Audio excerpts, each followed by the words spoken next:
Bonjour mesdames et messieurs et mesdemoiselles, j'espère que vous allez bien où que vous soyez à travers les quatre coins du globe en ce vendredi. C'est le jour de faire le bilan hebdomadaire des opérations spéciales militaires lancées en Ukraine, tout au fond, n'est-ce pas, des fronts. Nous allons entrer dans les ténèbres de l'enfer et vous ressortir exactement ce qui a été fait du 9 au 15 aujourd'hui, novembre 2024. Parce que ce qui a été fait est déjà fait, mais vous méritez de recevoir ces informations. Les chars allemands, Léopard 2, les Challenger britanniques, les canons automoteurs, mesdames et messieurs, les troupes des Otaniens sur le terrain, les localités conquises, mesdames et messieurs et mesdemoiselles, la palette elle est longue.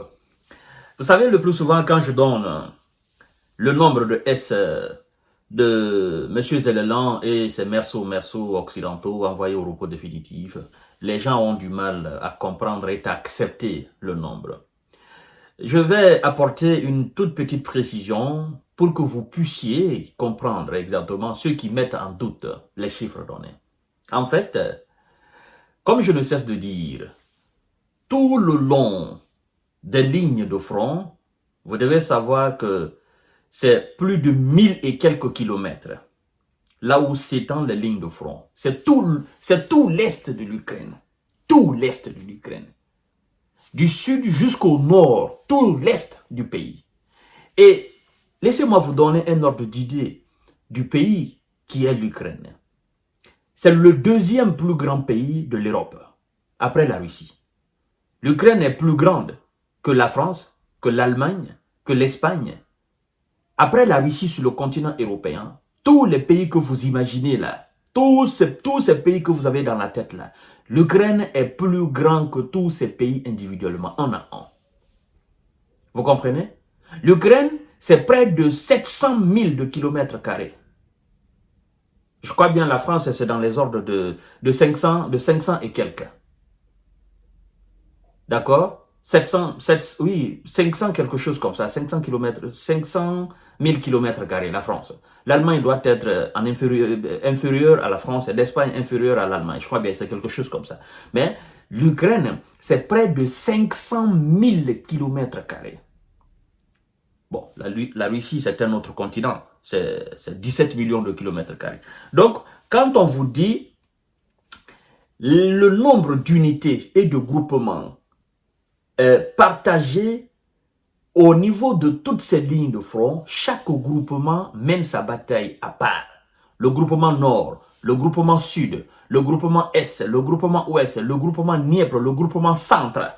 Tous ces groupements mènent des actions indépendamment. Vous comprenez? Et tous ces groupements font face aussi à d'autres groupements ukrainiens, inférieurs donc. Donc, au niveau par exemple du groupement Nord, il peut y avoir, en termes de bilan hebdomadaire, le bilan de la semaine. D'accord? C'est ce qu'on appelle le bilan de Nord. En termes de bilan hebdomadaire, il peut y avoir 500 par exemple envoyés. 500 S au repos éternel, envoyés au repos éternel. Vous comprenez? Au niveau du groupement centre, par exemple, le bilan de la semaine, il peut y avoir 600 S de M. Zellelan. Donc, c'est tous ces S cumulés de la semaine, au niveau de tous les groupements, quand on fait le cumul de ça, c'est ce qui va chercher souvent dans les bandes de 5000, dans les bandes de 6000, dans les bandes de 7000, dans les bandes de 4000, de 3500, de 8000. Ça dépend. Vous comprenez? Donc, c'est pour apporter cette précision avant que je n'entre dedans pour vous faire étalage, n'est-ce pas, du bilan hebdomadaire. C'est très important. Parce qu'il y en a qui pensaient, non, ce sont des petits, il faut, c'est pas ça. Chaque groupement fait face aussi à des groupements de M. Zellelan, tout au long des 1000 et quelques kilomètres du front. Les forces russes détruisent 2 chars Léopard et libèrent 5 localités en une semaine. Vous voyez, 5 localités en une semaine. L'armée de M. Vlado détruit des chars allemands et britanniques renforcer ses positions sur le front et libère plusieurs localités dans la région de Kharkov et en République populaire de Donetsk, a rapporté la défense russe dans son bilan hebdomadaire, n'est-ce pas, de l'opération spéciale.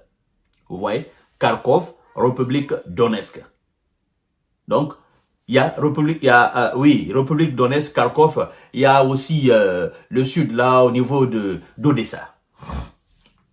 Alors, on nous dit, du 9 au 15 novembre, les forces russes ont mené 42 frappes de haute précision sur des aérodromes, des installations énergétiques, approvisionnant le complexe militaro-industriel de M. Zelensky et sur un atelier de production de composants pour missiles SAPSAM.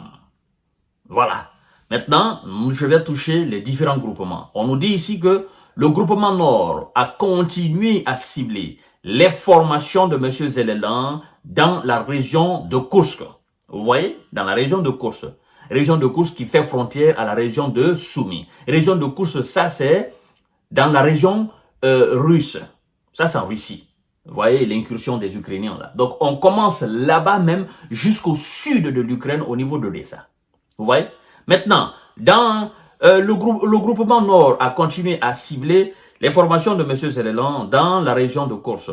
Dans sa zone de responsabilité, la zone de responsabilité du groupement Nord, les pertes de M. Zelensky se sont élevées à 2760 S-24 chars, dont un char Challenger britannique et un Léopard allemand et notamment ont été notamment détruits.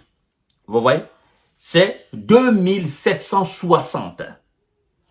Du 9 au 15 aujourd'hui, c'est que le groupement Nord, c'est-à-dire ce qui s'est passé dans la région de Kursk, c'est aussi, je vais vous expliquer. Dans la même région de Kursk, il y a plusieurs unités qui sont divisées entre, n'est-ce pas, les différentes positions des différentes unités aussi, ou si vous voulez, les différents groupements des hommes de M. Zelensky. Parce qu'ils ne sont pas regroupés en un seul endroit. Non, ils sont dans plusieurs endroits à la fois. Et donc, la Russie aussi subdivise son armée dans cette même région de Kursk afin de faire face aux hommes de M. Zelensky. C'est très important à comprendre aussi, mesdames et messieurs. Le groupement Ouest a libéré la localité de Kolesnikovka dans la région de Kharkov. L'ennemi a perdu à ce niveau 3435 hommes, mais aussi 18 pièces d'artillerie de campagne, dont 7 canons automoteurs et des obusiers produits par les pays de l'OTAN. 22 dépôts de munitions ont été anéantis. Ça, c'est tout au long de la semaine. Voilà. Donc, d'abord, lorsque vous faites le cumul de ça, les 3000 plus les 2000 et quelques, ça va vous donner quelque chose de 6000. Parce qu'il y a quelques poussières là-dessus. Alors, le groupement Sud a occupé des positions plus avantageuses et repoussé 17 contre-attaques. L'armée de M. Zelensky a perdu à ce niveau 4715 S, mais aussi 27 pièces d'artillerie, dont 10 de fabrication occidentale. Le groupement Centre a libéré les localités de Vovnenska, n'est-ce pas, Vovchenska et Stepanovka, en République populaire de Donetsk, au cours de la semaine. Voilà. Les pertes de M. Zelensky se sont élevées à 3235 S. 11 chars Léopard allemands et 26 véhicules blindés de combat ont aussi été détruits, mesdames et messieurs. Le groupement S a libéré la localité de Rovnovpol, en République populaire de Donetsk.